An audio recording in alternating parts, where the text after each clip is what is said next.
Physical education is often neglected as part of education in India. Many schools across the country do not realize the importance of having physical education as part of the system. There are a lot of benefits that can be gained from physical education, and there are few schools that have managed to strike the balance between academics and physical fitness. I am Shaina Mae Dablo, your demo teacher for today.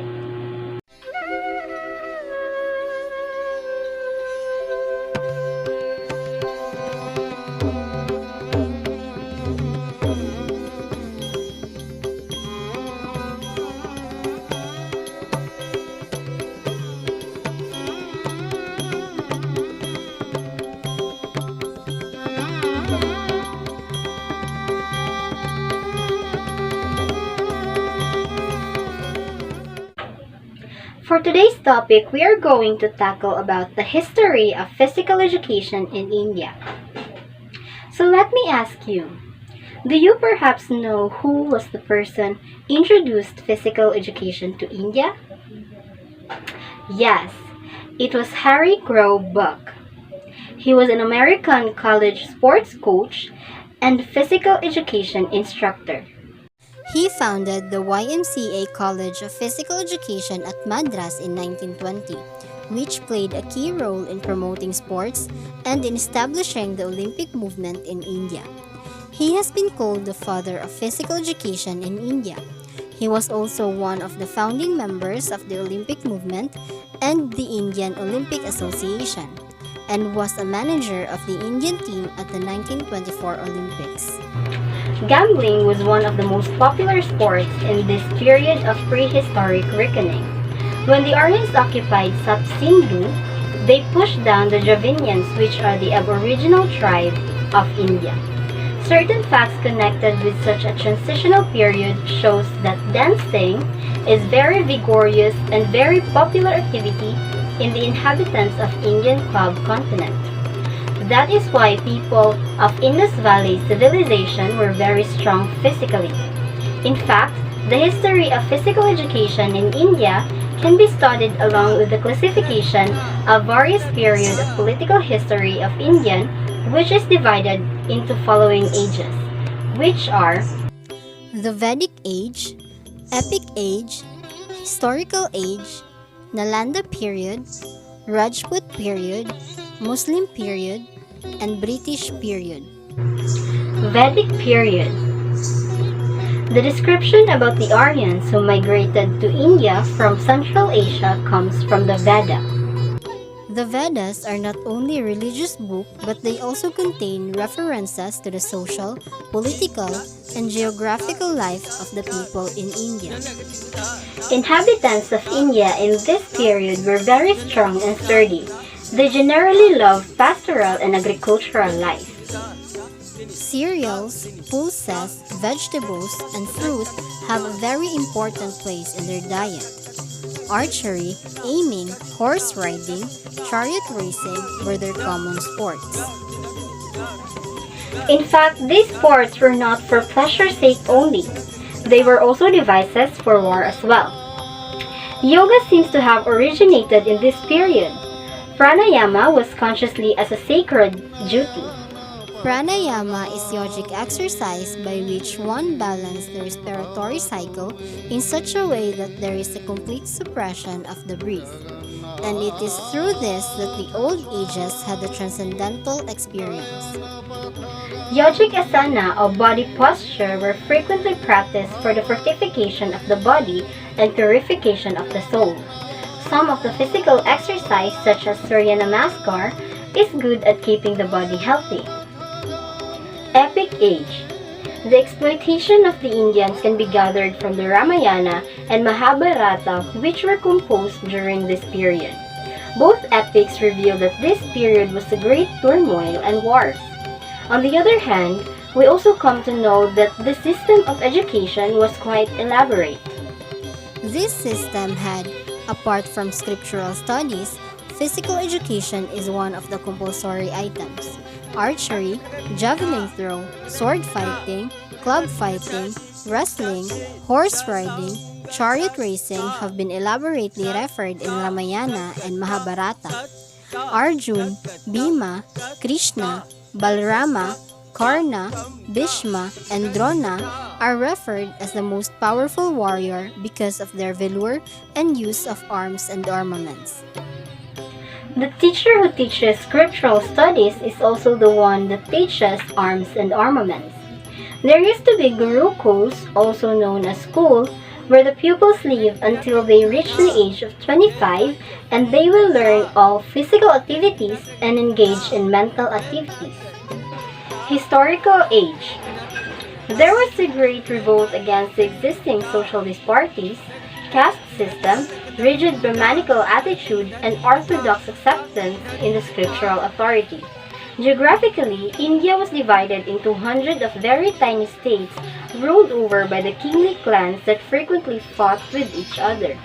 When Buddhism and Jainism shot themselves into prominence, there was general discontentment against Hinduism among the masses, and as such, even many of good principles of life were thrown away.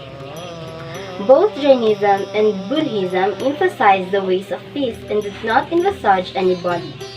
Building activities for defense purposes.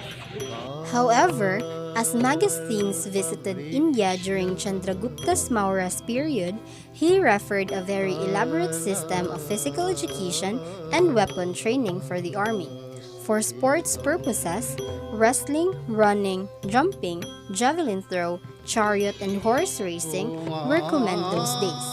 This shows that war training was both intensive and extensive. Nalanda period. Nalanda was a great place for learning. There were more than 6,000 students not only from various parts of the country but also from foreign lands. Along with religious, scriptural, and philosophical discourses, physical education was taught to the student for keeping good health. Pranayama and Surya Namaskar were done every day without exception all the year round. The life of the student used to be very hard during this period. Rajput period. Rajput period is known as the chivalry. The Rajput was very proud and was divided into hundreds of clans. They did not believe in a central authority and were often at daggers drawn with each other. However, they remained in their full bloom until 13th century. Muslim period. This period is also marked by much of strife in which both Hindus and Muslims took part of the supremacy of one over the other. Physical education existed during this period for the purpose of preparing the individual for war. Many of the traditional activities like yoga were given a setback due to the fact that Muslims wanted to undo what the Hindus had done during their long period of mundane existence. Hunting is very popular sport in this period. The following sports were practiced very commonly. Wrestling. This was patronized by the government. They have akaras or a place of practice with facilities for boarding, lodging, and training for Indian martial artists. Chowgan. It was another popular sport of this period. For physical, verve and alacrity are very effective in doing these sports. Boxing.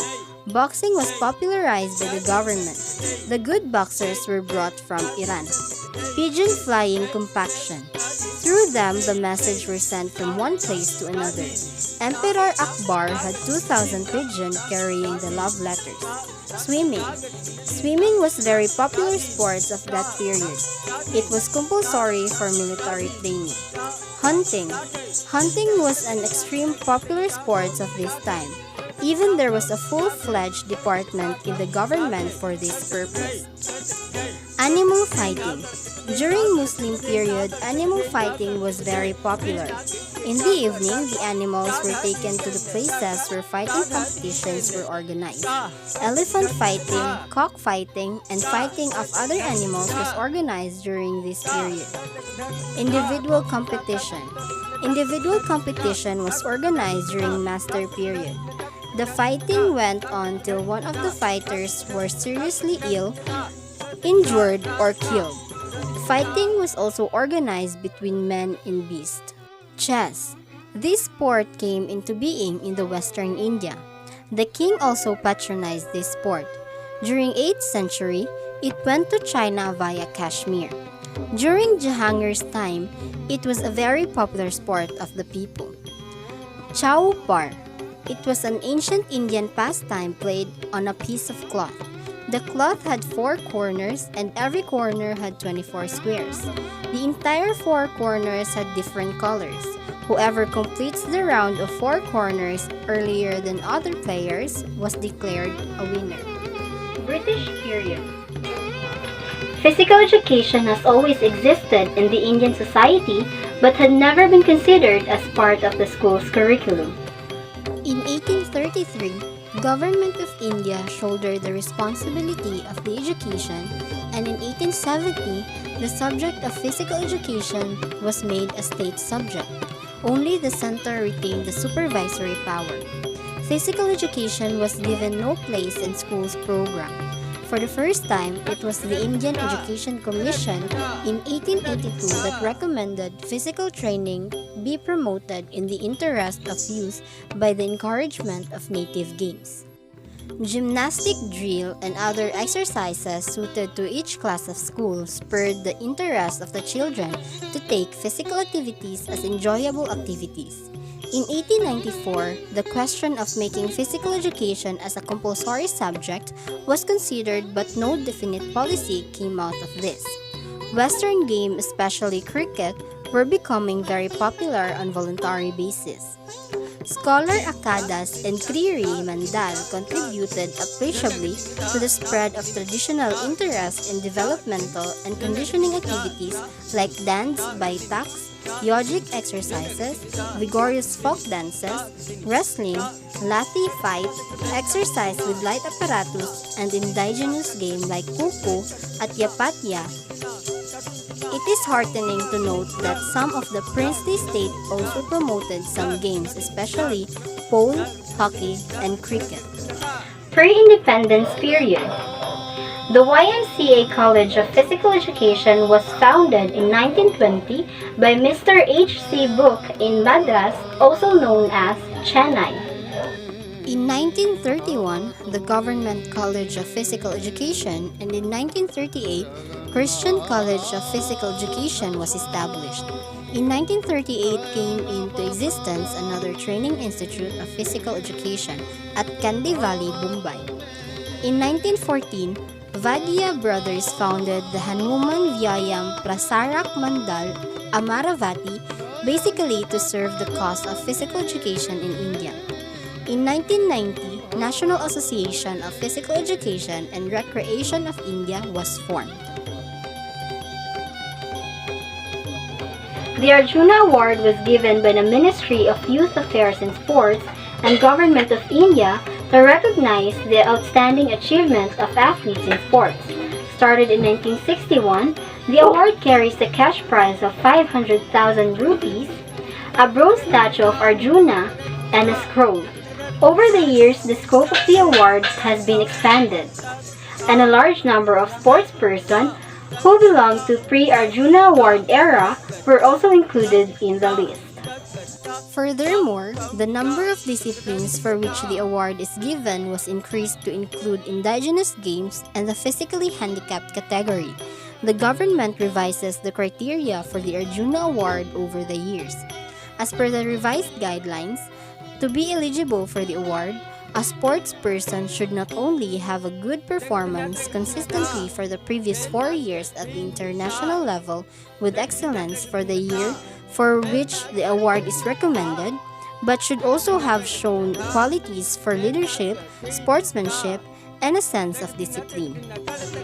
From the year 2001, the award is given only in disciplines falling under the following categories: